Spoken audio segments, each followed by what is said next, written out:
Captain Jessica Phoenix. Hartwell adjusted her flight suit one final time before pushing through the double doors of Briefing Room Alpha at MacDill Air Force Base. The familiar smell of burnt coffee and recycled air hit her as she entered the cramped space where 23 of the Air Force's most elite pilots sat in rigid formation, their eyes tracking her movement with barely concealed disdain. Before we jump back in, tell us where you're tuning in from, and if this story touches you, make sure you're subscribed because tomorrow, I've saved something extra special for you. She was late. Not by much, maybe 2 minutes, but in the world of military precision, 2 minutes might as well have been 2 hours. The reason for her tardiness sat heavy in her chest. Another sleepless night spent reviewing fuel consumption, calculations and weather patterns, trying to prove to herself that she belonged in this room with these men who seemed born to fly fighter jets, while she piloted what they mockingly called the flying gas station. Colonel Marcus Brennan looked up from his podium, his weathered face showing the kind of irritation that came from 30 years of military service and zero tolerance for disruption. "How thoughtful of Captain Hartwell to join us," he said, his voice carrying across the silent room like a whip crack. "I was just explaining to the F-22 pilots how tomorrow's mission requires perfect coordination between all aircraft." Jessica slid into the only remaining seat, positioned conspicuously in the front row where every snicker and eye roll from behind would land squarely on her shoulders. She kept her expression neutral, a skill she'd perfected over the past 18 months since being assigned to the 6th Air Refueling Squadron. Around her, the cream of the Air Force's fighter pilot community sat with the easy confidence of men who had never been questioned about their right to be there. "As I was saying," Colonel Brennan continued, clicking to the next slide of his presentation, "Operation Thunderstrike represents the most complex deep strike mission we've attempted. In the Pacific Theater, 6 F-22 Raptors will penetrate enemy airspace at maximum range to eliminate a high-value target. The success of this mission depends entirely on precise aerial refueling at 3 predetermined coordinates." The slide changed to show a map of the Pacific, dotted with red circles indicating fuel transfer points hundreds of miles from the nearest friendly airfield. Jessica studied the coordinates, her mind automatically calculating fuel loads, weather variables, and timing windows. The mathematics of keeping 6 thirsty fighter jets airborne for an 8-hour mission was staggering. The tanker support for this operation, Brennan said, his tone shifting slightly, will be provided by Captain Hartwell and her KC-135 Stratotanker crew. A ripple of barely audible whispers passed through the room. Jessica caught fragments. ... First combat refueling. Mission. ... Never been tested under fire. ... Hope she doesn't fold under pressure. Major Derek Castellanos, lead pilot of the F-22 squadron, raised his hand. He was everything Jessica was not: 6 feet tall, square-jawed, and possessed of the kind of natural swagger that came from a decade of air-to-air victories. "Sir, with respect, has Captain Hartwell completed combat refueling operations before?" The question hung in the air like a challenge. Jessica felt 23 pairs of eyes turn toward her, measuring, evaluating, finding her wanting. She knew the answer, and so did everyone else in the room. Her total combat experience consisted of training exercises and humanitarian missions. She had never flown a refueling operation under enemy fire. Captain Hartwell's training record is exemplary. Colonel Brennan replied, but his voice lacked conviction. She graduated top of her class from the Air Mobility Command's Advanced Refueling School. "Training isn't combat, sir," Castellanos pressed. "The lives of 6 pilots and a multi-million-dollar mission are riding on precise fuel transfer under potentially hostile conditions. Maybe we should consider Captain Rodriguez from the 9th Squadron. He's got 3 combat deployments, and the mission assignments are final." "Major," Brennan cut him off, but Jessica could see the doubt flickering behind his eyes. Captain Hartwell will provide tanker support. As the briefing continued with target analysis and egress routes, Jessica found herself increasingly isolated in a room full of warriors. These men had trained together, flown together, and built careers on the kind of aerial combat that made headlines and earned medals. She flew a converted Boeing 707 that hadn't fired a shot in anger since the day it rolled off the assembly line. Her job was to show up, pump gas, and get out of the way while the real pilots did the real work. The meeting broke up an hour later with handshakes and backslaps among the fighter pilots, planning sessions for their after-action drinks, and the kind of easy camaraderie that came from mutual respect. Jessica gathered her materials in silence, acutely aware of the conversations happening around her that excluded her completely. "Hey, gas station," a voice called out as she reached the door. She turned to see Lieutenant Colonel Brad Hutchinson, deputy commander of the fighter wing, approaching with a smile that didn't reach his eyes. "Got a minute?" Jessica nodded, following him into the corridor where they could speak privately. Hutchinson was an old-school Air Force, the kind of officer who had learned to fly when women weren't allowed in combat roles and still wasn't entirely comfortable with the change. "Look, Hartwell," he said, glancing around to make sure they weren't. "Overheard. I'm going to be straight with you. This mission is high profile. Congress is watching, the Pentagon is watching, and if something goes wrong, heads are going to roll. You understand what I'm saying?" "I understand perfectly, sir." "Good, because between you and me, there are people who think putting an untested pilot in charge of mission-critical refueling is a mistake. They think we're taking unnecessary risks to make some kind of political statement about women in combat." "Roles." Jessica felt heat rising in her cheeks but kept her voice steady. "Sir, my qualifications speak for themselves. I've completed every training requirement and exceeded every performance standard. In training, yes. But this is different. When those F-22s come screaming toward your aircraft at 400 miles per hour in the middle of a combat zone, theory becomes reality real fast. You sure you're ready for that kind of pressure?" The question struck deeper than Hutchinson probably intended. Jessica had been asking herself the same thing for weeks, lying awake at night wondering if she truly belonged in the cockpit of a military aircraft during wartime. She had joined the Air Force to serve her country, but somewhere along the way, she had begun to question whether her service was truly valued or merely tolerated. "I'm ready, sir." Hutchinson studied her for a long moment, then nodded slowly. "I hope you are, Captain. Because if you're not, 6 of our best pilots might not come home." As he walked away, Jessica stood alone in the corridor, feeling the weight of expectation and doubt pressing down on her shoulders. She had worked twice as hard as her male counterparts to earn her wings, studied longer, trained harder, and achieved scores that should have silenced any questions about her competence. Yet here she was, hours before the most important mission of her career, being reminded that she was still seen as an unproven liability rather than a valued member of the team.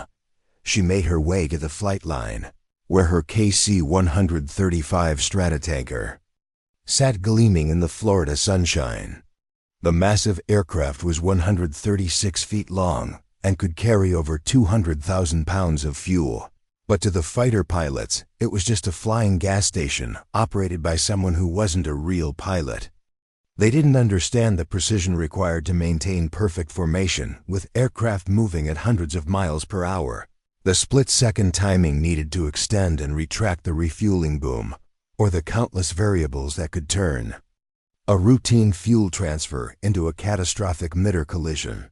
Her crew was already conducting pre-flight inspections. Staff Sergeant Maria Santos, her boom operator, looked up as Jessica approached. Santos was a 12-year veteran who had worked with dozens of pilots and had developed an uncanny ability to read their moods. "How'd the briefing go, Captain?" Santos asked, though her expression suggested she already knew the answer. "About as well as expected." The fighter jocks think we're going to screw up their mission. Let them think what they want, said Technical Sergeant David Park, her flight engineer, as he emerged from beneath the aircraft's wing. They can't complete their mission without us, and they know it. That's what really bothers them. Jessica appreciated her crew's loyalty, but she knew they shared some of the same doubts as the fighter pilots.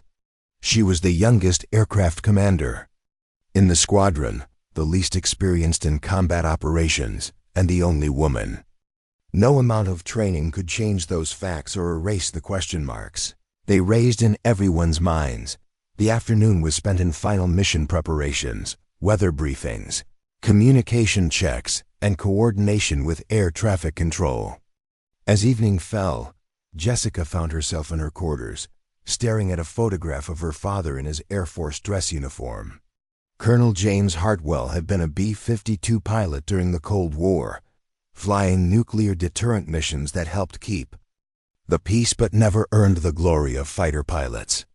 He had died in a training accident when Jessica was 16, leaving behind a daughter who had inherited his love of aviation and his quiet determination to serve. "What would you do, Dad?" she whispered to the photograph. "How do you prove yourself to people who've already decided you don't belong?"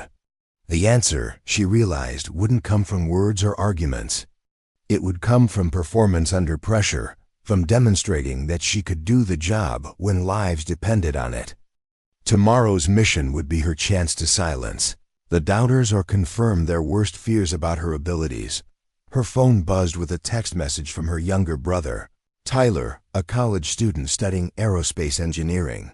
"Heard about your big mission tomorrow. Dad would be proud." "Kick some ass, sis." Jessica smiled for the first time all day.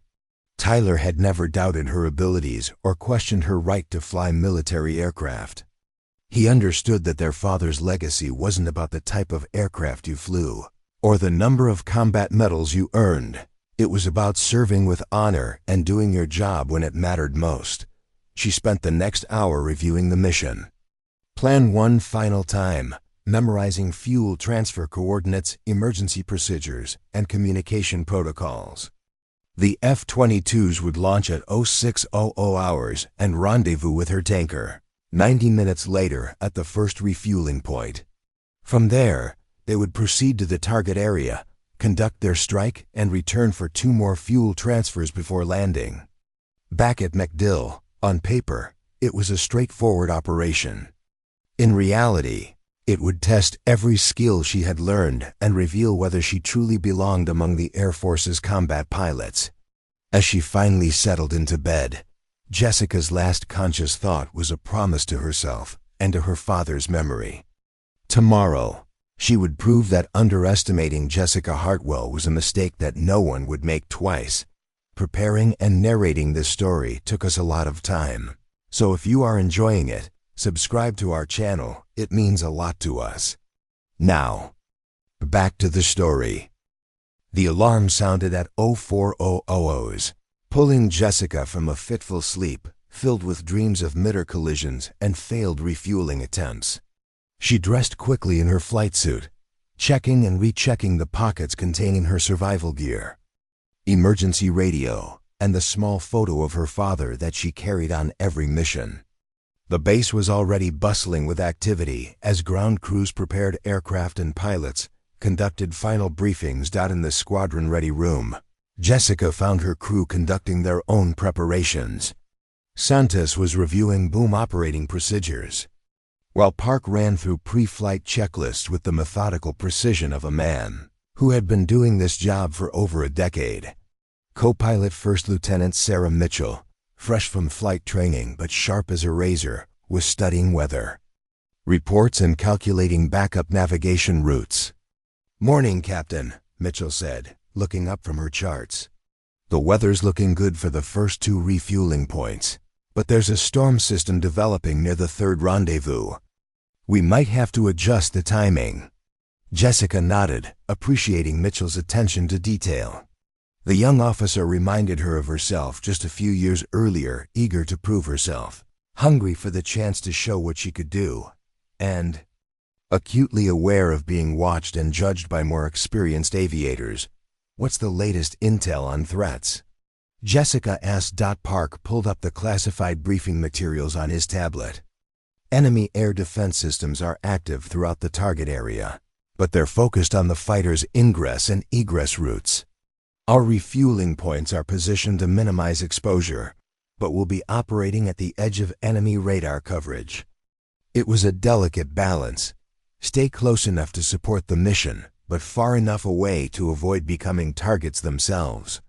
The KC-135 was a massive, slow-moving aircraft with minimal defensive capabilities. If enemy fighters found them during a refueling operation, the tanker and any aircraft connected to it would be sitting ducks. The walk to the flight line was conducted in relative silence, each crew member lost in their own pre-mission thoughts. Jessica could feel the weight of responsibility settling onto her shoulders like a familiar but unwelcome burden. She was responsible not only for her own crew, but for the success of the entire mission. The F-22 pilots might get the headlines and the glory, but without her tanker, their expensive aircraft would become very sophisticated gliders, somewhere over the Pacific Ocean. As they approached their aircraft, Jessica noticed a small crowd gathering near the nose of the KC-135. She recognized several of the fighter pilots from yesterday's briefing, including Major Castellanos, who was gesturing animatedly while speaking to someone hidden from view. As she got closer, she could make out fragments of conversation. Never seen combat refueling. Hope she doesn't freeze up when the shooting starts. Should have gone with Rodriguez. Jessica felt her jaw tighten, but she forced herself to maintain a professional demeanor. These men had every right to be concerned about an untested pilot supporting their mission. What bothered her wasn't their doubts, it was their assumption that those doubts were justified simply because she was young, inexperienced, and female. The crowd dispersed as she approached, but she caught Major Castellanos' eye as he turned to leave. He paused, seemed to consider saying something, then simply nodded curtly and walked toward his own aircraft. The gesture was neither hostile nor friendly, merely the acknowledgement of one professional by another. It was, Jessica realized, probably the best she could hope for until she proved herself in combat. Pre-flight inspection of the KC-135 took 45 minutes, with Jessica and her crew examining every system, checking fuel loads, and testing communication equipment. The aircraft was a marvel of engineering, capable of carrying enough fuel to keep multiple fighters airborne for hours while maintaining the precision necessary to transfer that fuel safely at high altitude and speed. Yet despite its capabilities, the tanker remained an unglamorous workhorse in a military culture that celebrated speed, firepower, and individual heroics. As the sun began to rise over MacDill Air Force Base, painting the sky in shades of orange and pink, Jessica stood beside her aircraft and watched the F-22 Raptors taxi toward the runway. 6 of the most advanced fighter aircraft ever built, each one worth more than $350 million and flown by pilots who represented years of training and millions of dollars in education. In less than 2 hours, those pilots would be depending on her to keep them airborne and mission capable. "You ready for this, Captain?" Santos asked, joining her beside the aircraft. Jessica looked at her boom operator, seeing in the woman's experienced face the kind of confidence that came from years of successful missions. Santos had worked with dozens of pilots, had seen the good ones and the bad ones, and had developed an instinct for recognizing which category a new aircraft commander fell into. "I'm ready," Jessica replied, and for the first time since yesterday's briefing, she truly meant it. The doubts would always be there. They came with the territory of being a pioneer in a field dominated by men. But she had trained for this mission, studied for it, prepared for it with the kind of obsessive attention to detail that her father had taught her was the mark of a true professional. Today she would either prove herself worthy of the trust placed in her or confirmed the suspicions of those who believed she didn't belong. Either way, Jessica Hartwell was about to find out exactly what she was made of. The KC-135 Stratotanker climbed steadily through 25,000 feet. Its 4 Pratt & Whitney engines humming with mechanical precision as Jessica held the aircraft in a gradual ascent toward their cruising altitude of 35,000 feet. Through the cockpit windows, the Atlantic Ocean stretched endlessly below, a blue canvas broken only by occasional wisps of white clouds that seemed insignificant from this height. Fuel system showing green across the board. Technical Sergeant Park reported from his position behind the pilots. We're carrying 198,000 pounds of transferable fuel. Boom system checks complete. Jessica acknowledged the report while scanning her instruments. Everything was nominal, exactly as it should be for what was supposed to be a routine refueling mission, but the knot in her stomach reminded her that nothing about today would be routine. This was her first combat support operation, her first chance to prove that the Air Force's investment in her training had been worthwhile. MacDill Control. This is Texaco 77, she called over the radio, using the tanker's call sign. Level if flight level 350, proceeding to refueling point Alpha. Texaco 77, MacDill Control. Copy level 350. Be advised, Raptor flight is airborne and proceeding to first rendezvous. ETA to your position in 47 minutes. 47 minutes to prepare for the most critical test of her career. Jessica found herself thinking about the conversation she'd had with her father's old squadron mate, Colonel retired Frank Morrison, just before accepting her assignment. To the tanker squadron. Morrison had flown KC-135s during the Vietnam War, conducting refueling operations under combat conditions when surface-to-air missiles and enemy fighters posed constant threats. The thing about flying tankers, Morrison had told her over dinner, at his home in Colorado Springs, is that everyone takes you for granted until something goes wrong. Fighter pilots think you're just a gas station with wings. But when they're running on fumes 300 miles from the nearest runway, you become the most important person in their universe. Morrison had been right about the attitude of fighter pilots. During yesterday's mission briefing, Jessica had watched Major Castellanos and his fellow F-22 pilots discuss tactics and target assignments with the kind of animated enthusiasm that came from men who lived for aerial combat. When the conversation turned to refueling operations, their interest visibly waned. To them, aerial refueling was a necessary but mundane aspect of extended-range missions, like stopping for gas on a cross-country road trip. They didn't understand the complexity of mating 2 aircraft moving at 400 miles per hour, the precision required to maintain formation while transferring thousands of pounds of fuel, or the split-second timing needed to disconnect safely if threats appeared. They saw only the end result, fuel in their tanks and the ability to continue their mission. Captain, First Lieutenant Mitchell called from the co-pilot seat. I'm showing some interesting weather development ahead. There's a storm system building faster than the meteorologists predicted. Jessica looked at the weather radar display, noting the growing mass of red and yellow pixels that indicated heavy precipitation and turbulence. The storm was still 200 miles away, but it was moving toward their second refueling point, and intensifying rapidly. How's it looking for timing? Jessica asked. Then Sentry 1's voice crackled over the radio with news that changed everything. All aircraft, this is Sentry 1. We have multiple enemy fighters. Approximately 20 contacts, moving toward your position at high speed. Estimate intercept in 12 minutes. Raptor flight, recommend you expedite refueling and prepare for air-to-air engagement. Jessica's blood ran cold. 20 enemy fighters against 6 F-22s was long odds, even for the world's most advanced air superiority aircraft. Worse, the Raptors had only completed half their refueling, leaving 3 aircraft with partial fuel loads that would limit their combat effectiveness and endurance. Texaco 77, this is Raptor Lead. We need to expedite refueling operations. Immediately. How fast can you cycle the remaining aircraft? It was a critical decision point. Normal refueling procedures called for careful, methodical fuel transfer to ensure safety and completeness. But with enemy fighters approaching, speed became more important than caution.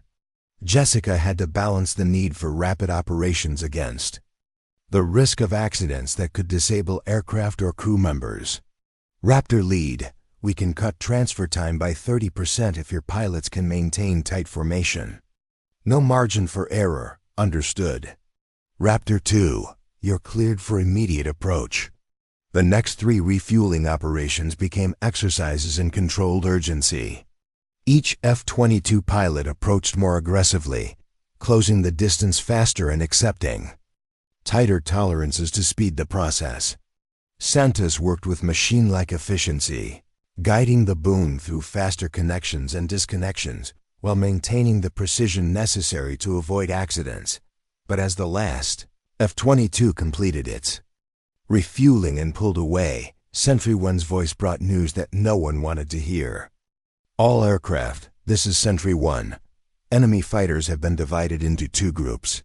Primary group continuing toward Raptor flight. Secondary group of 6 aircraft appears to be targeting the tanker. Texaco 77, you have multiple bandits. Inbound to your position, estimate intercept in 8 minutes. Jessica felt ice form in her stomach. Enemy fighters were coming for her tanker, and 8 minutes wasn't enough time to reach friendly airspace or the protection of Allied air defenses. For the first time in her career, Captain Jessica Hartwell was about to discover what it meant to be hunted by enemy aircraft with nowhere to run and no way to fight back. The test of fire was about to become a fight for survival. Texaco 77. Sentry 1. Enemy fighters are closing fast. 6 aircraft, probable MiG-29 Fulcrums, bearing 095 at your position. They're going to intercept. Jessica's hands moved instinctively across the flight controls, her training taking over. As adrenaline flooded her system, 8 minutes wasn't enough time to outrun fighters that could fly twice her speed, and the KC-135 had no defensive weapons beyond chaff and flare dispensers designed to confuse incoming missiles. Mitchell, give me best speed to friendly airspace, she ordered, pushing the throttles forward to military power. The 4 engines responded with a surge of thrust that pressed her back into her seat. But even at maximum speed, the massive tanker could manage only 530 miles per hour compared to the MiG's capability of over 1,500 miles per hour. Nearest friendly air defense coverage is 140 miles northeast, Mitchell reported, her voice steady despite the circumstances. At current speed, we need 16 minutes to reach safety. 16 minutes against fighters that would intercept them in 8. The mathematics of aerial warfare were unforgiving, and Jessica was about to learn why tanker aircraft avoided combat zones whenever possible. All crew, this is the aircraft commander, Jessica announced over the intercom. We have enemy fighters inbound. Prepare for evasive maneuvers and possible missile engagement. Santos, get ready to jettison fuel if necessary. Fuel jettisoning would lighten the aircraft and improve its maneuverability, but it would also eliminate their ability to support the F-22s for the remainder of the mission. It was a desperate measure that Jessica hoped to avoid, but survival took priority over mission completion. Raptor Lead, Texaco 77. We have multiple bandits inbound to our position. Request immediate support. Castellano's response came immediately, his voice tight with the stress of dividing his attention between his own tactical situation and the threat to his tanker support. Texaco 77, Raptor Lead. We're engaged with the primary enemy force and cannot assist immediately. Recommend you execute evasive maneuvers and head for friendly airspace. Jessica understood the impossible position Castellanos faced. His 6 F-22s were outnumbered more than 3-1 by the main enemy force, and breaking off to help the tanker would leave them vulnerable to being overwhelmed. Yet without tanker support, the Raptors would be forced to abort their mission and return to base with insufficient fuel to complete their assigned target.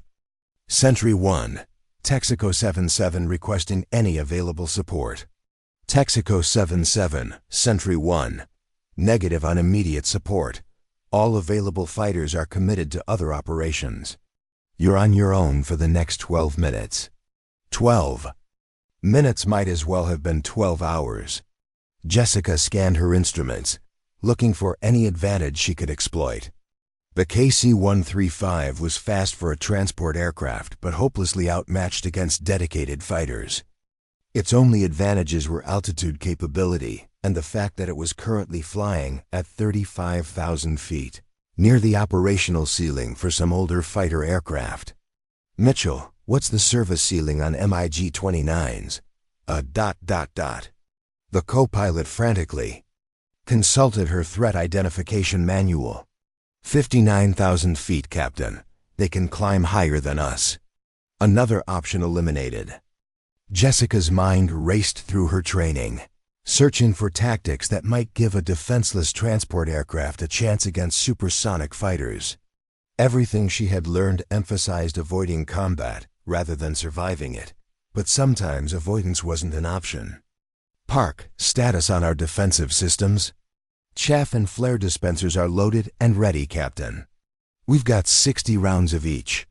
Radar warning receiver is active and showing multiple search radars to the east.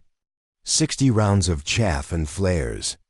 Might be enough to defeat a few missile attacks, but experienced fighter pilots would quickly adapt their tactics and overwhelm the tanker's limited defensive capabilities. Jessica needed a strategy that went beyond simply trying to outrun or outmaneuver her pursuers. Contact bearing 087, range 40 miles and closing.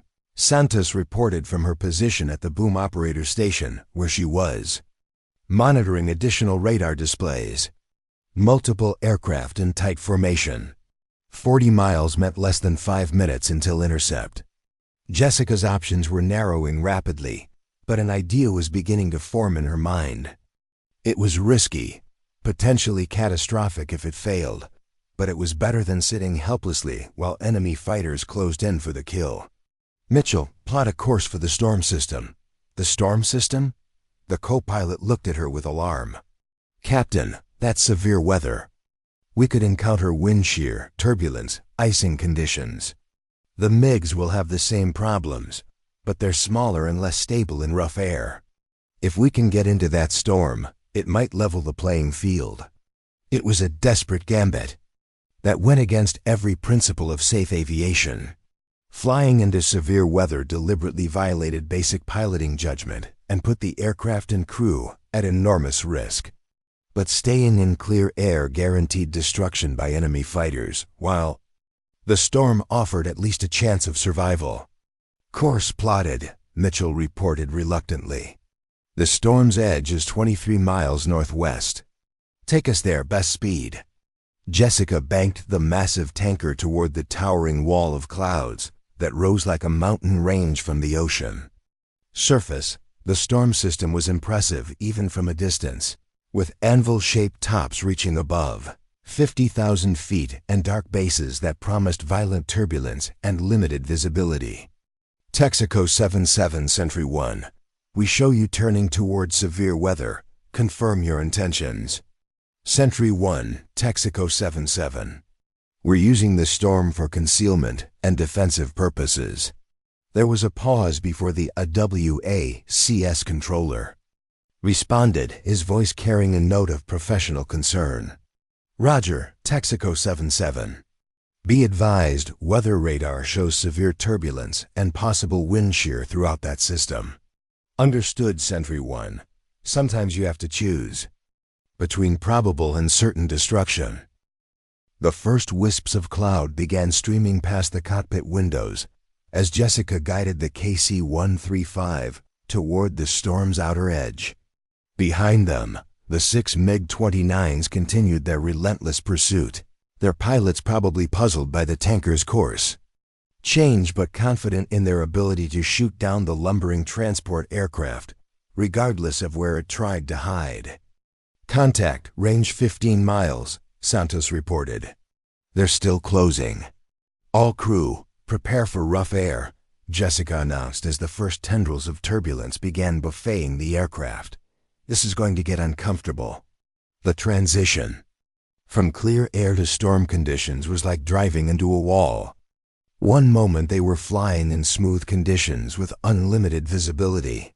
The next they were enveloped in gray clouds with rain hammering the windscreen and turbulence that threw the massive aircraft around like a toy. Jessica fought to maintain control as updrafts and downdrafts alternately lifted and dropped the KC-135 with violent suddenness. "Jesus!" Mitchell exclaimed as a particularly severe jolt threw her against her restraints. "I can't see anything outside." "That's the point," Jessica replied through gritted teeth, wrestling with the controls as another burst of turbulence tried to roll the aircraft inverted. "If we can't see them, they can't see us." The radar altimeter showed wild fluctuations as the aircraft rose and fell in the chaotic air currents, and the artificial horizon gyrated crazily as Jessica fought to maintain something approaching level flight. This was flying at its most fundamental level, using instinct and instrument interpretation to keep the aircraft upright and moving forward when external visual references disappeared completely. "Santos, can you still track the contacts?" "Negative." "Captain," the boom operator replied, her voice strained by the constant buffeting. "All I'm getting is weather returns on radar. If they're still out there, I can't see them." That could be good news or very bad news. The storm was concealing the tanker from enemy radars, but it was also concealing enemy fighters from the tanker's detection systems. The MiGs could be anywhere in the gray chaos surrounding them, and Jessica's crew would have no warning before missiles appeared out of the clouds. Lightning flashed outside the cockpit windows, followed immediately by thunder that was audible, even over the engine noise and the constant groaning of the airframe as it fought against the storm's violence. Ice began forming on the windscreen despite the aircraft's anti-icing systems, and Jessica could feel the KC-135's handling characteristics change as ice accumulated on the wings and control surfaces. "Engine parameters," she called out. "All engines are stable," Park reported. "Some fluctuation in exhaust gas temperatures due to rain ingestion, but nothing critical. We're picking up some ice, but the anti-ice systems are handling it." A sudden downdraft dropped the aircraft nearly 1,000 feet in seconds, triggering altitude warnings and causing loose equipment to fly around the cabin.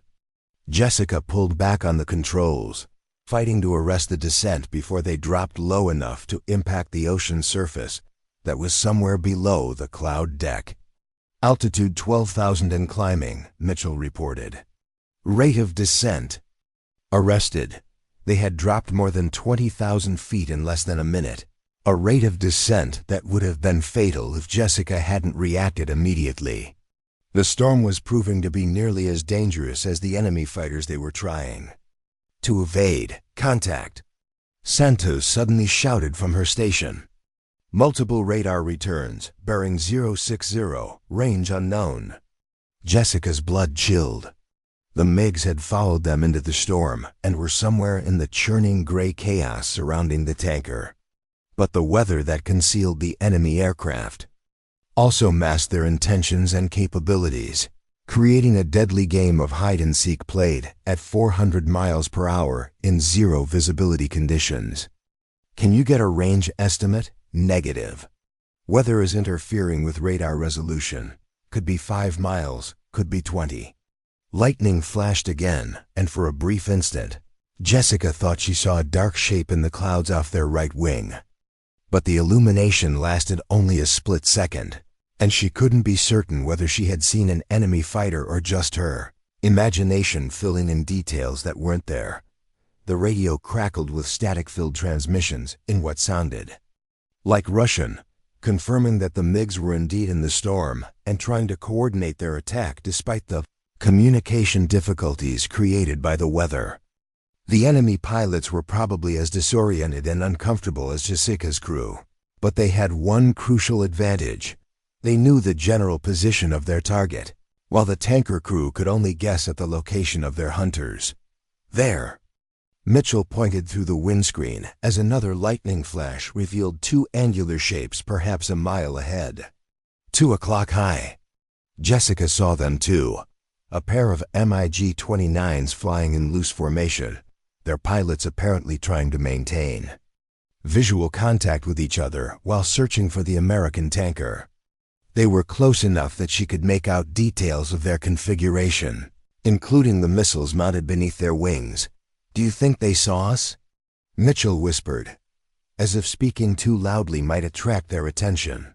"In this visibility? Unlikely, but we can't count on staying hidden." The two fighters disappeared back into the clouds, leaving Jessica and her crew alone with the storm's violence and the knowledge that death was stalking them somewhere in the gray chaos. The next few minutes would determine whether her desperate gamble had saved them or merely delayed the inevitable. But as she fought to control the massive aircraft in conditions that tested the limits of both machine and crew, Jessica felt something unexpected: confidence. She was no longer the untested pilot being questioned at yesterday's briefing. She was a combat aviator making life-and-death decisions under extreme pressure, and she was discovering that all her training, all her preparation had been leading to this moment. The storm raged around them, enemy fighters prowled through the clouds, and the mission hung in the balance. But for the first time since taking command of the KC-135, Captain Jessica Hartwell felt like she truly belonged in the pilot's seat. Now she just had to prove it by keeping her crew alive and getting them out of this nightmare alive. The KC-135 shuddered through another violent downdraft as Jessica fought to maintain control in the tempest that had become both sanctuary and prison. Ice crystals pelted the windscreen like bullets, and the constant buffeting made it nearly impossible to read the flight instruments clearly. But somewhere in this gray hell, 6 enemy fighters were hunting her crew, and she had to find a way to turn the tables. "Captain," Technical Sergeant Park called from his engineer's station, strain evident in his voice. "We're accumulating ice faster than the anti-ice systems can handle. Wind loading is increasing, and I'm seeing some power fluctuations on engine number 3. Jessica glanced at the engine instruments, noting the slight variations in exhaust gas temperature that indicated ice crystals were disrupting the airflow into the turbine.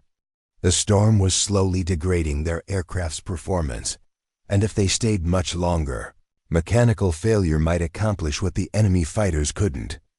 "How much time do we have before ice accumulation becomes critical?" "Maybe 20 minutes at the current rate," Park estimated. "After that, we'll start losing lift and maneuverability. 20 minutes to escape both the storm and the hunters." Waiting outside, Jessica's mind raced through options, but each possibility seemed worse than the last.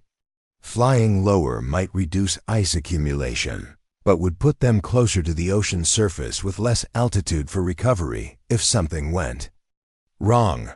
Climbing higher would worsen the icing problem and potentially stall the engines in the thin air.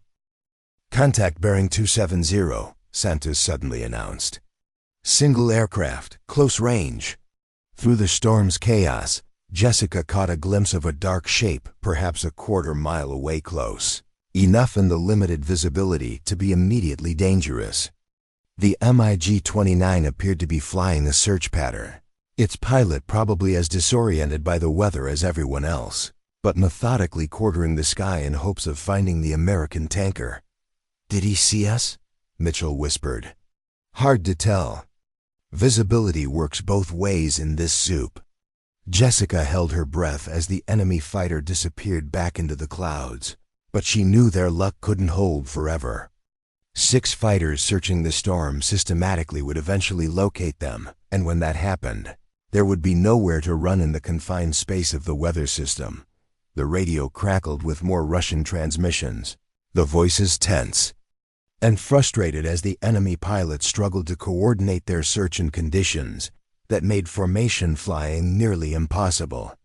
Jessica couldn't understand the words, but the tone was unmistakable. These were professional aviators dealing with the same challenges she faced, and their persistence suggested they wouldn't give up easily. Lightning illuminated the cockpit, with harsh blue-white light, followed immediately by thunder that seemed to shake the aircraft's frame. In that brief moment of illumination, Jessica saw something that made her heart stop. Contrails in the clouds above them, indicating at least 2 aircraft flying in close proximity to their position. "They're boxing us in," she realized aloud. "They're using coordinated search patterns to shrink our hiding space." It was a sound tactical approach that took advantage of their numerical superiority. Rather than trying to find the tanker through random encounters, the enemy pilots were systematically eliminating areas where their target could hide. Eventually, they would force Jessica's crew into an encounter they couldn't avoid. "Captain," Santos called from her station, "I'm picking up electronic emissions consistent with fighter radar. Someone's actively scanning in our direction." Fighter. Radar meant missile lock capability. If one of the MiGs acquired a solid radar contact on the KC-135, they could launch air-to-air missiles that would home in on the tanker, regardless of visibility conditions. The storm that was concealing them visually would offer no protection against radar-guided weapons. "Park, stand by on chaff and flare dispensers. If they lock us up, I want immediate countermeasures." "Roger, Captain." Defensive systems armed and ready. Jessica's hands tightened on the controls as she considered her rapidly narrowing options. She could continue playing hide-and-seek in the storm until mechanical failure or fuel exhaustion made the choice for her. Or she could try something that went against every instinct of self-preservation she possessed. The idea that formed in her mind was so audacious that she initially dismissed it as suicidal. But as the seconds ticked by and their situation grew more desperate, she began to recognize it might be their only chance.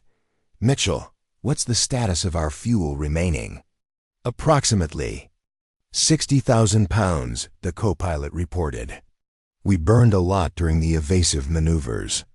60,000 pounds of JP-8 jet fuel represented enormous potential energy and enormous destructive potential if properly utilized. Jessica began calculating weights, speeds, and timing, her mind working through a plan that would either save them or kill them all in the next few minutes. "Santos, can you configure the boom for an emergency fuel dump?" "Affirmative, Captain. But that would eliminate our ability to support the F-22s for the remainder of their mission. The F-22s won't have a mission if we don't survive the next 10 minutes. Jessica keyed her radio transmitter, hoping to reach the AWACS aircraft through the storm's interference. Sentry 1, Texaco 77. Emergency situation. Request immediate advisory on friendly aircraft positions. Static filled her headset for several seconds before a weak response came through. Texaco 7-7. Sentry 1. Barely read you. Severe weather. No friendly aircraft. Your area. The transmission broke up completely, leaving Jessica's crew isolated in the storm with no outside support and no way to coordinate with friendly forces. They were truly on their own, facing an enemy that outnumbered them 6-1 in an environment that was trying to kill them as efficiently as any missile. "There!" Mitchell pointed through the windscreen as another lightning flash revealed a pair of MiGs flying in close formation less than a mile away. "They're getting closer." Jessica watched the enemy fighters disappear back into the clouds, but their proximity confirmed what she had feared. The search pattern was tightening, and contact was inevitable. It was time to implement her desperate plan. "All crew, listen carefully," she announced over the intercom. "I'm going to attempt something that's never been tried before. We're going to use our fuel as a weapon." The silence that followed her announcement was broken only by the constant noise of the storm and the engine's labored breathing in the ice-laden air. She could imagine her crew's thoughts. Their aircraft commander had finally snapped under pressure and was about to get them all killed. "Captain," Park's voice was carefully controlled. "Could you elaborate on that plan?" "We're going to dump fuel in a pattern that creates a combustible cloud, then ignite it with our engine exhaust when the fighters try to intercept us. If we time it right, we can create an explosion that will disorient or damage pursuing aircraft." "Jesus Christ," Mitchell whispered. "That's insane." "Probably, but conventional evasion isn't working, and we're running out of time and options." Jessica began maneuvering the KC-135 into position for her improvised aerial minefield. The plan required precise timing and a degree of luck that bordered on miraculous, but it was the only way she could think of to turn their defensive position into an offensive capability. "Santos, prepare for fuel dump on my command. I want maximum flow rate for 30 seconds, then immediate cutoff." "Roger, Captain. Boom configured for emergency dump." The next few minutes would test every skill Jessica had learned as a pilot and every ounce of courage she possessed as a person.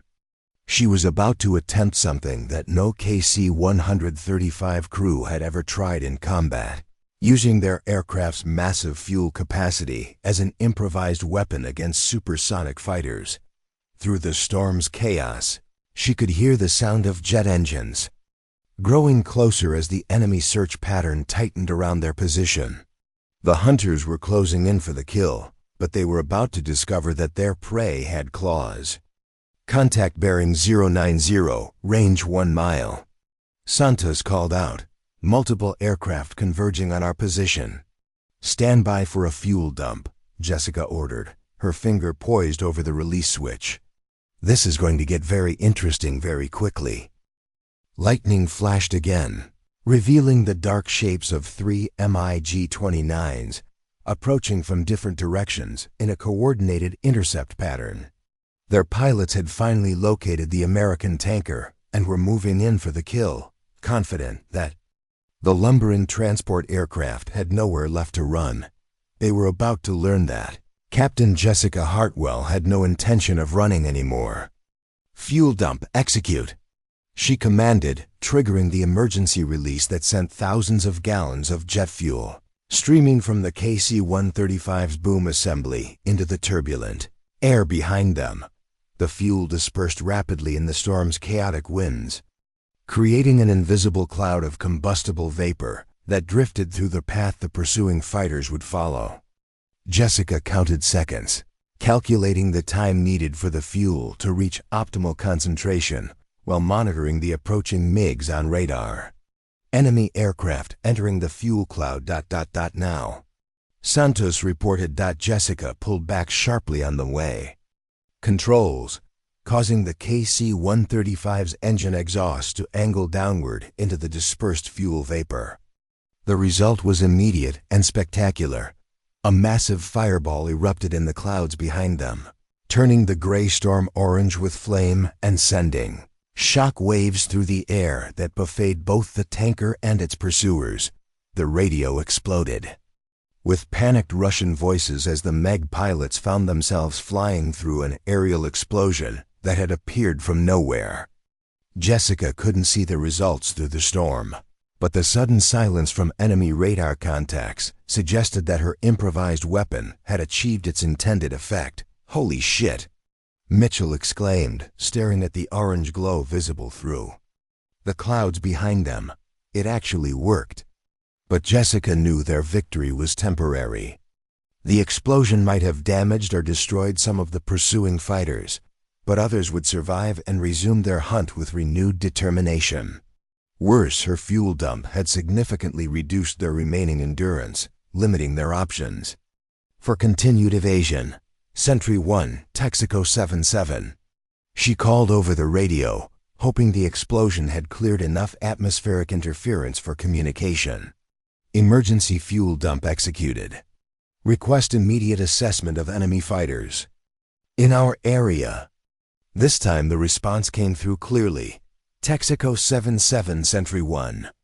We saw that fireball from 200 miles away. What the hell did you just do? Improvised aerial warfare Sentry 1. What's the status of hostile aircraft? Stand. By ... we're showing reduced enemy contacts in your area. Looks like you took out at least 3, possibly 4 aircraft. Remaining contacts appear to be withdrawing toward hostile territory. Jessica allowed herself a moment of satisfaction. Her desperate gambit had worked, eliminating most of the immediate threat and forcing the surviving enemy fighters to retreat. But the cost had been enormous. They had burned through most of their fuel reserves and were now operating with minimal margins for error. Sentry 1, Texaco 77 requesting immediate escort to friendly airspace.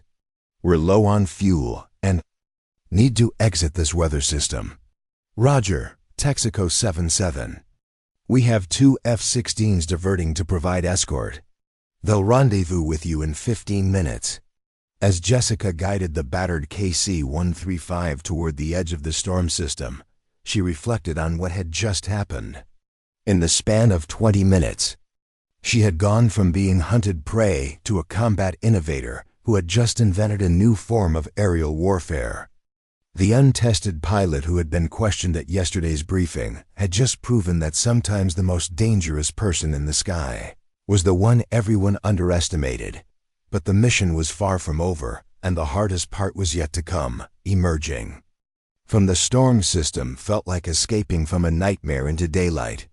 The KC-135 burst through the final wall of clouds into brilliant sunshine, revealing an endless expanse of blue Pacific stretching to the horizon. But Jessica's relief was short-lived as she surveyed the damage the storm had inflicted on her aircraft and crew. Ice still clung to the wings and control surfaces, despite the warmer air outside the weather system, and engine number 3 was running rough with fluctuating temperatures that suggested internal damage from ice ingestion. Worse, her fuel gauges showed critically low levels, barely enough to reach the nearest friendly airfield if they flew a direct route with no delays or complications. Damage assessment, Jessica called out, her voice hoarse from the strain of the past hour. Technical Sergeant Park methodically worked through his checklists, calling out problems as he discovered them. Engine 3 showing intermittent oil pressure fluctuations. Anti-ice systems on the left wing partially failed. We've got stress cracks in the windscreen from the turbulence, and the radar altimeter is giving inconsistent readings. The litany of mechanical issues painted a picture of an aircraft pushed beyond its design limits by weather and combat stress. The KC-135 was still flying, but it was operating with degraded systems that could fail catastrophically without warning. Fuel remaining? Jessica asked, though she already knew the answer would be grim. 18,000 pounds, Mitchell reported. At current consumption rate, we have maybe 40 minutes of flight time remaining. 40 minutes wasn't enough to reach MacDill Air Force Base or any other major facility with proper maintenance and medical support. Jessica began calculating alternatives, emergency airfields, aircraft carriers, even the possibility of ditching in the ocean near a rescue vessel. None of the options were attractive, but survival took priority over convenience. Her radio crackled with an incoming transmission. Texaco 77. This is Eagle 3-1 and 3-2. We're your escort flight. 2 F-16 Fighting Falcons inbound to your position. Jessica looked out her side window and spotted 2 sleek fighters approaching in loose formation, their pilots maintaining a respectful distance while positioning themselves to provide protection if additional threats appeared. The sight of friendly aircraft was reassuring, but it also reminded her of the mission that was still ongoing somewhere to the west. Eagle 3-1, Texaco 77. Good to see you. What's the status of the Raptor flight? Texaco 77. Eagle 3-1. Raptor flight successfully engaged their primary target, but took some damage during the strike. They're proceeding to refueling Point Bravo for their scheduled fuel transfer. Jessica's blood ran cold. The F-22s were expecting to meet her tanker at the second refueling point, but she no longer had enough fuel to reach that location and provide the massive fuel transfer the fighters would need to return to base. The Raptors had successfully completed their primary mission, but without her support, they might not have enough fuel to make it home. Eagle 3-1, what's Raptor Flight's fuel status? Critical, Texaco 7-7. They expended a lot of fuel during combat maneuvering and took battle damage that increased their fuel consumption. They need that refueling to make it back to friendly territory. The impossible choice crystallized in Jessica's mind with brutal clarity. She could save her own crew by flying directly to the nearest emergency airfield, abandoning the F-22s to run out of fuel over the Pacific Ocean, or she could attempt to reach the refueling point and transfer her remaining fuel to the fighters. But doing so would leave her aircraft with insufficient fuel to reach any airfield. It was the kind of decision that defined careers and characters. Save yourself or save your mission. Jessica thought of Major Castellanos and his 5 fellow pilots, who had trusted her to provide the fuel support that would bring them home safely. They had questioned her competence, doubted her abilities, and made it clear they considered her an unproven liability. But they were also American airmen who had risked their lives to complete a dangerous mission for their country. Mitchell, plot a course for refueling Point Bravo. Best speed. Her co-pilot stared at her with alarm. Captain, we don't have the fuel for that. Even if we reach the rendezvous, we won't have enough left to get to an airfield. I know. Then what's the plan? We can't transfer fuel we don't have, and we can't ditch in the ocean with this much battle damage. Jessica was quiet for a moment, working through calculations that kept producing the same impossible result. No matter how she ran the numbers, saving the F-22s meant sacrificing her own aircraft and crew. But abandoning the fighters meant watching 6 of America's most advanced aircraft and their irreplaceable pilots disappear into the Pacific. There might be a way, she said finally. Park, what's the absolute minimum fuel we need to reach the emergency airfield at Midway? The flight engineer consulted his charts and fuel consumption tables. Assuming no headwinds and perfect conditions, maybe 8,000 pounds. That's cutting it so close we'd be running on fumes. And how much fuel can we transfer to 6 F-22s and still keep 8,000 for ourselves? Park worked the numbers, his expression growing more troubled with each calculation. Captain, even if we transfer the absolute minimum to each Raptor, just enough to get them to an emergency airfield, we'd be giving up too much. We'd be at least 2,000 pounds short of what we need. 2,000 pounds of fuel represented about 6 minutes of flight time. Jessica would be gambling the lives of her crew on the assumption that they could stretch their fuel consumption enough to make up the difference, with no margin for error and no backup plan if something went wrong. There's another option, Santos said from her boom operator station.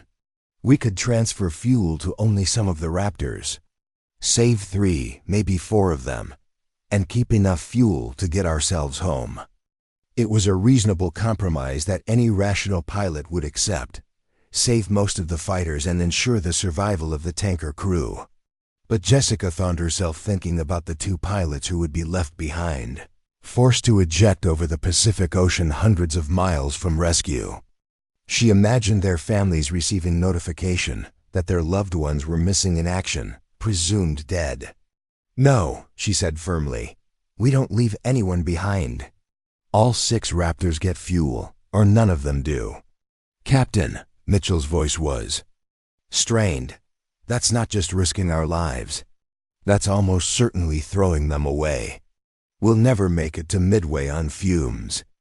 Jessica understood her co-pilot's objection, but her decision was based on more than just tactical calculations. It was about the kind of officer she wanted to be, the kind of person her father had raised her to become. Colonel James Hartwell. had taught his daughter that honor wasn't about making easy choices. It was about doing the right thing when the cost was highest. Eagle 3-1, Texaco 7-7. We're proceeding to refueling Point Bravo to support Raptor flight. Estimate arrival in 22 minutes. Copy, Texaco 7-7. Be advised that's cutting your fuel margins pretty thin. Are you sure? You can make it back to friendly territory? We'll make it work, Eagle 3-1. Jessica heard the doubt in the F-16 pilot's voice, but she also heard something else: respect. Word of her aerial battle with the MiG fighters had apparently spread through the fighter community, and her reputation was shifting from untested liability to proven combat pilot. As the KC-135 continued westward toward the rendezvous point, Jessica's crew worked with grim efficiency to prepare for what might be their final refueling operation. Santos conducted detailed checks of the boom system, ensuring that every drop of fuel would transfer successfully. Park monitored engine performance, coaxing maximum efficiency from the damaged power plants. Mitchell calculated and recalculated their fuel consumption, looking for any way to stretch their remaining reserves. Texaco 7-7, this is Raptor lead. Major Castellanos' voice over the radio sounded different than it had during the morning briefing. The arrogance was gone, replaced by a weariness that came from hours of high-stress combat flying and the knowledge that his formation was running dangerously low on fuel. Raptor lead, Texaco 7-7. We're inbound to refueling Point Bravo. What's your status? Critical fuel on all aircraft, Texaco 7-7. We completed the primary mission, but we took more damage than expected and burned a lot of fuel during combat maneuvering. How much fuel can you transfer? It was the question Jessica had been dreading. She could tell Castellanos the truth, that she barely had enough fuel to save his formation and none to save herself, or she could lie and let him discover the situation after it was too late to change anything. Raptor lead, we can provide full fuel transfer to all aircraft in your formation. Outstanding, Texaco 7-7. That's exactly what we need to get home.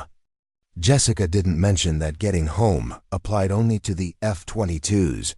Her own crew would be depending on luck, skill, and perhaps divine intervention to survive the return flight to friendly territory. ETA to refueling point in 12 minutes. Mitchell reported. Raptor flight is already on station and holding. Through the cockpit windows, Jessica could see 6 dark specks on the horizon that gradually resolved into the angular shapes of Fu-2, Raptors flying in loose formation. Even at a distance, she could tell the aircraft had been through a difficult mission. They're normally pristine. Stealth coating showed the scorch marks and battle damage that came from flying through hostile airspace under fire. All aircraft. This is Raptor lead. Form up for refueling operations. We need to expedite this process. Everyone's fuel situation is critical. As the first F-22 approached the KC-135's refueling position, Jessica found herself making peace with the decision she had made. She might not survive the next hour, but 6 American pilots would return safely to their families because she had chosen mission accomplishment over self-preservation. It was. She realized exactly the kind of choice her father would have made. Contact. Santos announced as the boom locked into the first F-22's refueling receptacle. Fuel flow initiated. The transfer operation began, sending thousands of pounds of precious fuel from the KC-135 to the fighter aircraft. With each gallon that flowed through the boom system, Jessica's own survival chances diminished. But her sense of purpose grew stronger that she was no longer the untested pilot who had been mocked at yesterday's briefing. She was a combat aviator, making the ultimate sacrifice to bring her fellow warriors home safely. And if this was to be her final mission, she would execute it with the professionalism and courage that defined the best traditions of military aviation. The fuel transfer continued, marking each pound transferred as both a victory for the mission And a step closer to Jessica's own probable doom. The sixth and final F-22 Raptor pulled away from the KC-135's refueling boom. Its tanks topped off and ready for the long flight back to MacDill Air Force Base. Jessica watched Major Castellanos' aircraft rejoin his formation, knowing that she had just ensured the survival of 6 of America's most elite pilots and their irreplaceable aircraft. But the cost of that success was displayed starkly on her fuel gauges, 4,200 pounds, remaining less than half of what her crew needed to reach the nearest friendly airfield. "Fuel transfer complete," Staff Sergeant Santos reported, her voice carefully neutral despite the gravity of their situation. "All Raptor aircraft successfully refueled to full capacity." "Roger," Jessica replied, trying to keep her own voice steady. "Raptor Lead, this is Texaco 77. Your formation is cleared to proceed home. Safe flight." Texaco 77, Raptor Lead. Castellanos' transmission carried a note of confusion. "What's your status? Are you proceeding to Midway for recovery?" Jessica hesitated before answering. She could lie, tell Castellanos that everything was fine, and send the F-22s on their way without burdening them with knowledge of her crew's predicament.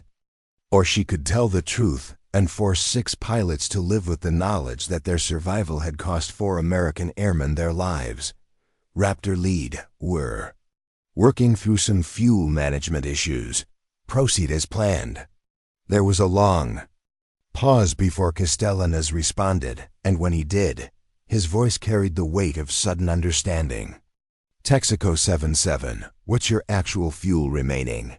The question hung in the air like an accusation.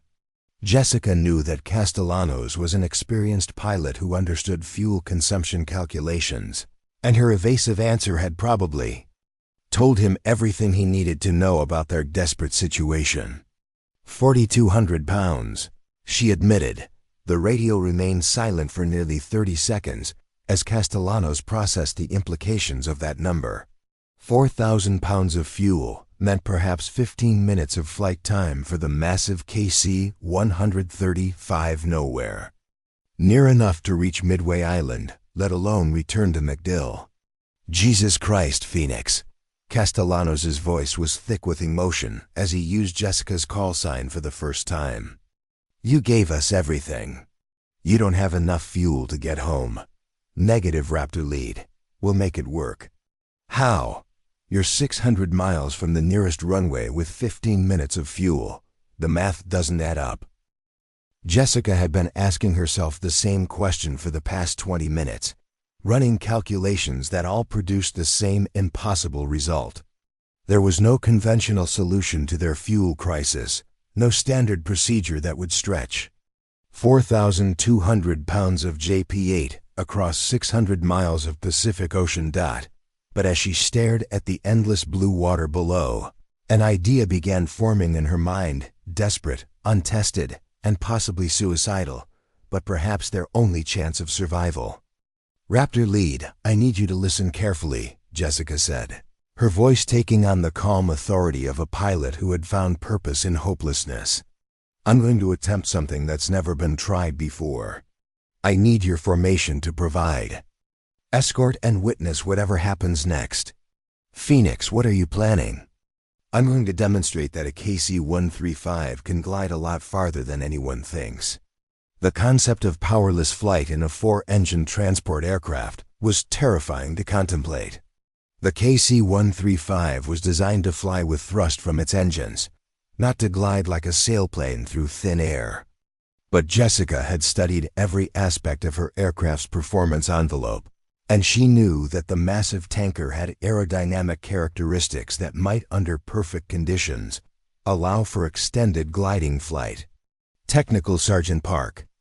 She called to her flight engineer. "I need you to calculate our best glide speed and distance. Assume we shut down all engines and configure for maximum lift-to-drag ratio." Park's face went pale as he realized what Jessica was proposing. "Captain, the KC-135 isn't designed for unpowered flight. We have no performance data for that kind of operation. Then we're going to create some. Calculate it based on the aircraft's wing loading and aerodynamic characteristics.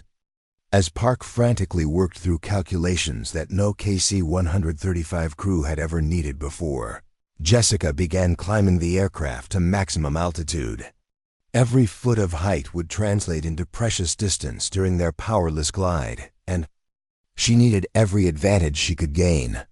Altitude 41,000 feet and climbing, Mitchell reported, her voice tight with stress. We're approaching the service ceiling. Keep climbing until we can't climb anymore. The KC-135 struggled upward through the thin air, its engines working harder to maintain thrust as atmospheric density decreased. At 43,000 feet, the aircraft could climb no higher, leaving Jessica with the maximum potential energy she could convert into gliding distance. Park, what's your calculation? Captain, this is purely theoretical, but if we shut down all engines and configure for best glide speed, we might, and I emphasize might, be able to glide approximately 200 miles under perfect conditions.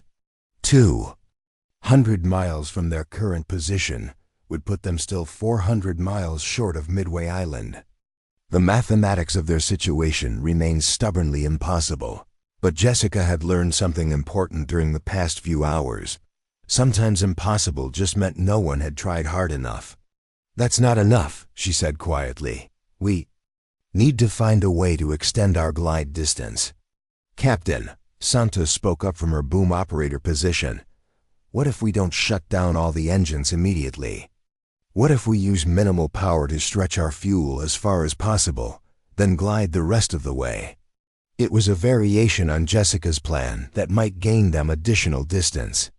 By running the engines at minimum power settings until the fuel was exhausted, they could extend their powered flight time while conserving altitude for the final glide phase. Park, run those numbers. How far can we fly at minimum power, and how far can we glide from our remaining altitude? The flight engineer's calculations took several minutes, during which the only sounds in the cockpit were the steady hum of engines and the whisper of air over the wings. Finally, Park looked up with an expression that was half hope and half terror. If we reduce to minimum power immediately, we can fly approximately 350 miles before fuel exhaustion. From whatever altitude we have at that point, we might glide another 150 miles. That puts us within 50 miles of Midway. 50 miles. It was still too far, but it was close enough that rescue aircraft might reach them before they hit the water. Jessica felt the first spark of genuine hope she'd experienced since making the decision to sacrifice her fuel for the F-22s. Raptor Lead, are you copying this transmission? Affirmative, Phoenix. We're hearing everything. What can we do to help? I need you to contact Midway Island and request immediate launch of search and rescue aircraft. Tell them we'll be attempting a water landing approximately 50 miles southeast of their position in roughly 90 minutes. Roger, Phoenix. We'll also escort you as far as our fuel allows.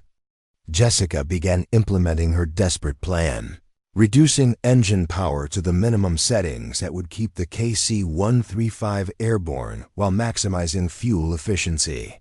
The massive aircraft slowed to barely above stall speed, its wings working at maximum efficiency to extract every possible mile from their remaining fuel. All crew, this is the aircraft commander, Jessica announced over the intercom. We're going to attempt an extended range flight to within rescue distance of Midway Island. Everyone needs to prepare for the possibility of water landing. Check your survival gear and review emergency procedures.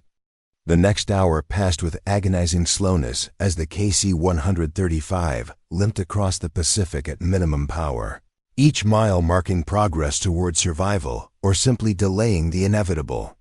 Jessica monitored fuel consumption obsessively, calculating and recalculating their remaining range with each passing minute. Fuel remaining 1,000 pounds, Park reported. Engines will flame out in approximately 6 minutes. 6 minutes to prepare for powerless flight in an aircraft that had never been designed for such an operation. Jessica began configuring the KC-135 for maximum gliding efficiency, adjusting trim and control surfaces to optimize lift-to-drag ratio. Midway Island, this is Texaco 77, she called over the emergency frequency. We are a KC-135 tanker aircraft with 4 souls on board, currently 90 miles southeast of your position. We will be attempting a water landing due to fuel exhaustion. Request immediate search and rescue support. Texaco 77, Midway Rescue. We copy your emergency. We have 2 HC-130 rescue aircraft launching immediately, along with Coast Guard vessels. Estimate rescue assets will be on scene in 45 minutes. 45 minutes was cutting it close, but it was within the realm of possibility if Jessica could execute a perfect gliding approach to the ocean surface. Engine number 4 flameout. Park announced as the first power plant died from fuel starvation. Engine number 3 flameout. Engine number 2 flameout. Engine number 1 flameout. Sudden silence filled the cockpit as all 4 engines went quiet, leaving only the whistle of wind over the wings and the subtle sounds of control systems running on battery power. The KC-135 had become a 300,000-pound glider with the aerodynamic efficiency of a brick, but it was still flying. Glide speed established, Jessica reported, trimming the aircraft for its best lift-to-drag ratio. Rate of descent 800 feet per minute. Distance to water impact, calculating. Mitchell worked frantically with her navigation equipment, tracking their glide path toward the ocean surface. At the current rate of descent, we'll impact water in approximately 38 minutes. Distance from Midway at impact 42 miles. 42 miles from rescue. It was close enough that rescue aircraft would reach them quickly, but only if Jessica could execute a successful water landing that kept her crew alive long enough to be rescued. Raptor lead Phoenix. We're now in unpowered flight, gliding toward a water impact 42 miles southeast of Midway. Thank you for your escort. You need to head home now before your own fuel becomes critical. Negative Phoenix. Castellanos's voice was firm. We're staying with you until rescue arrives. You saved our lives. We're not abandoning you now. Jessica felt tears forming in her eyes as she realized that the pilots who had questioned her competence that morning were now willing to risk their own safety to provide moral support during her crew's greatest crisis. The mockery and doubt had been replaced by respect and loyalty forged in the crucible of combat. Copy, Raptor Lead. Your escort is appreciated. As the KC-135 continued its powerless descent toward the Pacific Ocean, Jessica found herself thinking about the impossible journey that had brought her to this moment. 12 hours earlier, she had been an untested pilot facing doubt and skepticism from her peers. Now she was attempting the most challenging aviation feat of her career, with 6 of America's finest fighter pilots serving as witnesses to her courage. The water was getting closer with each passing minute, but Jessica Hartwell was no longer afraid. She had proven herself in combat, saved 6 lives, and was about to demonstrate that sometimes the most dangerous pilot in the sky was the one everyone had underestimated. The final test was about to begin. 20-3 minutes into their powerless glide, the Pacific Ocean stretched endlessly below the KC-135 like a blue mirror reflecting the afternoon sun. From 18,000 feet and descending, the water looked deceptively peaceful, but Jessica knew that landing a 300,000-pound aircraft on its surface would be like hitting concrete at 150 miles per hour. Distance to impact point, 47 miles from Midway, First Lieutenant Mitchell reported, her voice steady despite the gravity of their situation. Rescue aircraft report they're 20 minutes out from our projected landing zone. 20 minutes meant the rescue planes would arrive just as Jessica's crew was hitting the water. If her calculations were accurate, and if she could execute a landing that didn't kill them all on impact, The margin for error was measured in seconds and feet. Technical Sergeant Park, final check on emergency procedures, Jessica ordered, her hands steady on the controls as she maintained their optimal glide angle. I want everyone to know exactly what happens when we touch down. Park consulted his emergency checklist, his voice professional despite the circumstances. Upon water impact, all crew members will have approximately 60 seconds to exit the aircraft before it sinks. Life rafts are positioned at emergency exits. Personal flotation devices are mandatory for all personnel. 60 seconds to escape from a sinking aircraft that would be rapidly filling with water. Jessica had practiced emergency egress procedures dozens of times in training, but never under combat conditions with a damaged aircraft and potentially injured crew members. "Santos, how's your shoulder?" Jessica asked, remembering that her boom operator had been thrown against her station during the violent maneuvering in the storm. "It's manageable, Captain. I can move fast enough when the time comes." Through her headset, Jessica could hear the F-22 Raptors maintaining their escort formation despite their own fuel concerns. Major Castellanos and his pilots had chosen to stay with the KC-135 until rescue arrived, a gesture of solidarity that spoke volumes about how much their perception of Jessica had changed since the morning briefing. "Phoenix Raptor Lead, we've been in contact with Midway Rescue. They want to know if you need them to drop additional survival equipment at your landing site." "Negative, Raptor Lead. We have sufficient survival gear. Just need them to be ready to pick us up quickly." Jessica was maintaining a careful balance between optimism and realism. Her crew needed to believe they would survive the water landing, but she also knew that their chances depended on factors beyond her control: wave height, wind conditions, the structural integrity of their aircraft during impact, and the speed of rescue operations. "Altitude 12,000 feet, Mitchell reported. Rate of descent steady at 800 feet per minute. The KC-135 was performing better in unpowered flight than anyone had expected. The massive aircraft's wings were designed for efficiency rather than gliding, but they were extracting maximum distance from their gradual descent toward the ocean surface." "Midway Rescue, this is Texaco 77, Jessica called over the emergency frequency. "Request current weather conditions at our projected landing site." Texaco 77, Midway Rescue. "Weather on scene shows winds from the northeast at 12 knots, wave height 3 to 4 feet, visibility unlimited. Conditions are favorable for water landing and rescue operations. 3 to 4 foot waves were manageable for a skilled pilot, though the KC-135 size and weight would make any water landing extremely dangerous regardless of conditions." Jessica began planning her approach, calculating the angle and speed that would give them the best chance of survival. "All crew, listen carefully," she announced over the intercom. "Water landing will occur in approximately 11 minutes. When we touch down, I want everyone out of this aircraft as fast as possible. Don't worry about equipment or personal items. Just get to the life rafts and get clear of the aircraft." As the minutes ticked by, Jessica found herself thinking about the extraordinary series of events that had brought her to this moment. 18 hours earlier, she had been lying in her quarters wondering if she truly belonged in the cockpit of a military aircraft.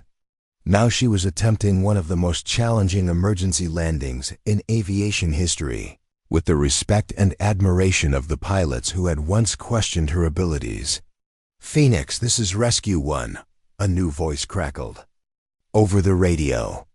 "We're an HC-130 rescue aircraft, currently 15 miles from your position and closing fast. We have visual contact with your escort formation. Rescue 1, Phoenix, we're continuing our glide toward water landing. ATA to surface impact in 7 minutes. Roger, Phoenix. We'll be overhead when you touch down. We have rescue swimmers standing by and Coast Guard vessels en route to your position."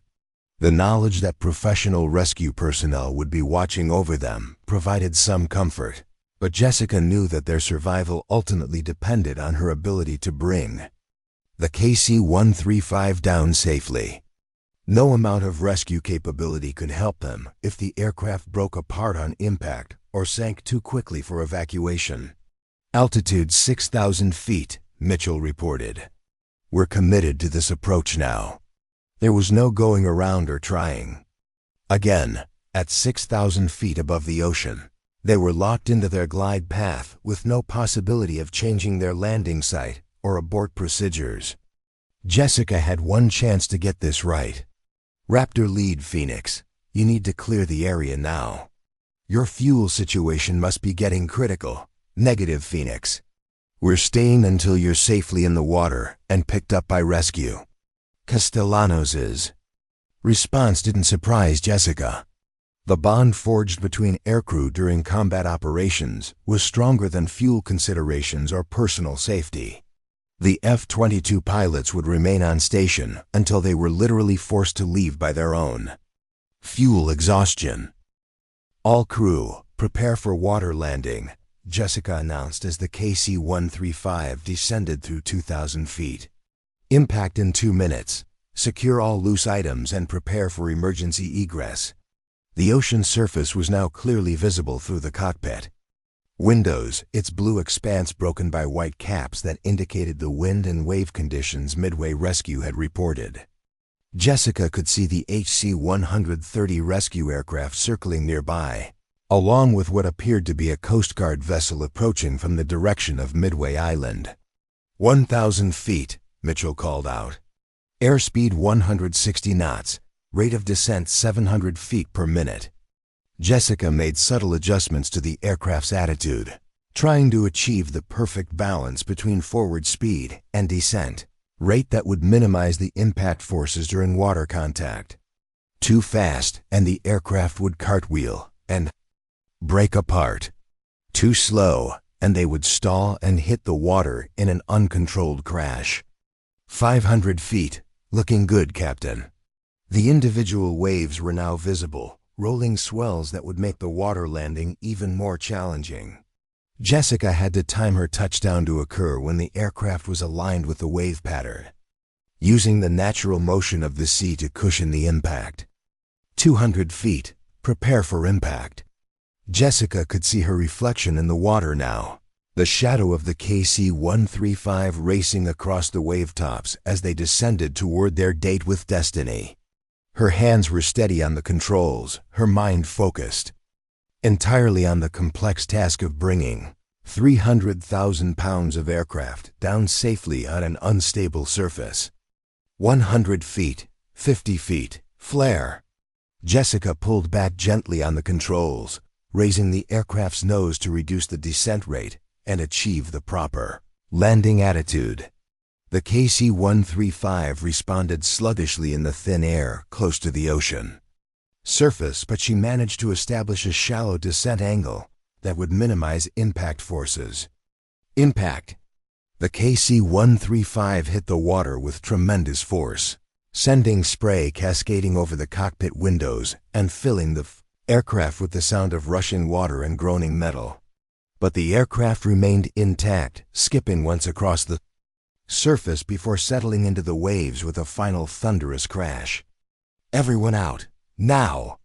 Jessica shouted as water began pouring into the aircraft through stress cracks and damaged seals. Move! Move! The crew moved with practiced efficiency despite the chaos surrounding them. Santos inflated the first life raft while Park activated emergency beacons and Mitchell gathered essential survival equipment. Jessica remained at the controls long enough to ensure the aircraft was stable, then followed her crew toward the emergency exits. Water was rising rapidly inside the KC-135's fuselage, but the aircraft's design was keeping it afloat long enough for evacuation. Jessica helped Santos deploy the second life raft, then made a final check to ensure all crew members had escaped the aircraft. Sound off, she called as they pulled themselves into the life rafts. Santos, here, Captain. Mitchell, present. Park, accounted. 4. All 4 crew members were alive and in the life rafts, floating safely away from the slowly sinking KC-135. Jessica felt a surge of pride and relief as she watched her aircraft disappear beneath the waves. They had achieved the impossible, surviving a water landing that no KC-135 crew had ever attempted before. Phoenix crew, this is Rescue 1. The KC-130 pilot called over their emergency radios. We have visual contact with your life rafts.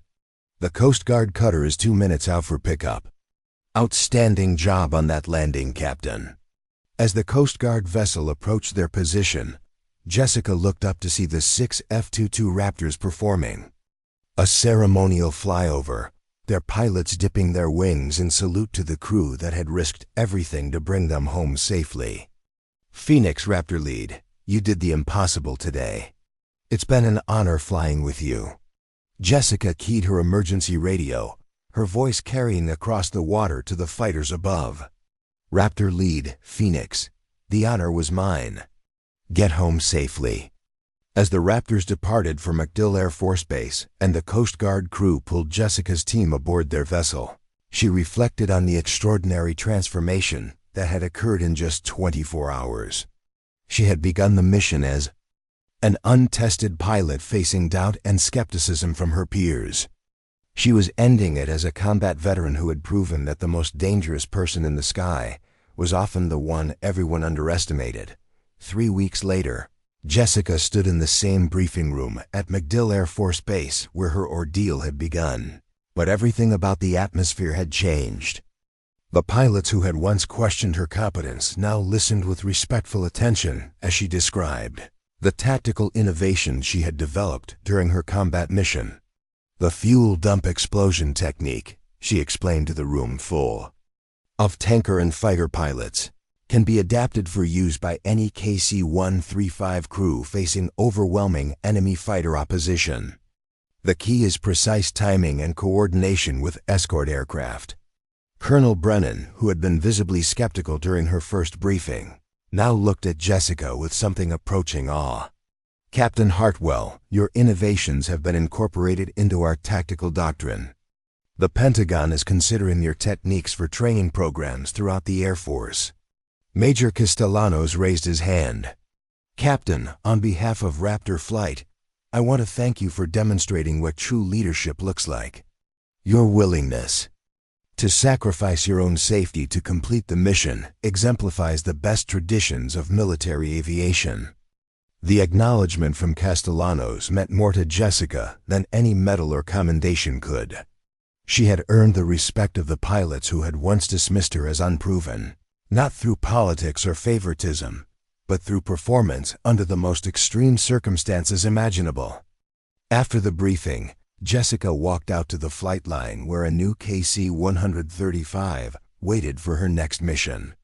The aircraft bore the same serial number as her previous tanker, but carried additional equipment based on lessons learned from her combat experience.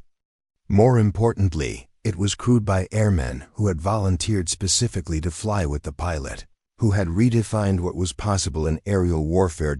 As she conducted her pre-flight inspection, Jessica thought about the young pilot she had been just 3 weeks earlier, uncertain, questioning her place in the military aviation community, wondering if she truly belonged among the warriors who defended their nation from the sky. That pilot was gone, replaced by someone who understood that belonging wasn't granted by others' approval, but earned through courage, competence, and the willingness to risk everything for the success of the mission and the safety of fellow warriors. Captain Jessica Phoenix. Hartwell had risen from the ashes of doubt and skepticism to become exactly what her call sign suggested, a pilot reborn through trial by fire, stronger and more dangerous than anyone had ever imagined possible. The woman they had mocked at the briefing had become the aviator they all aspired to be.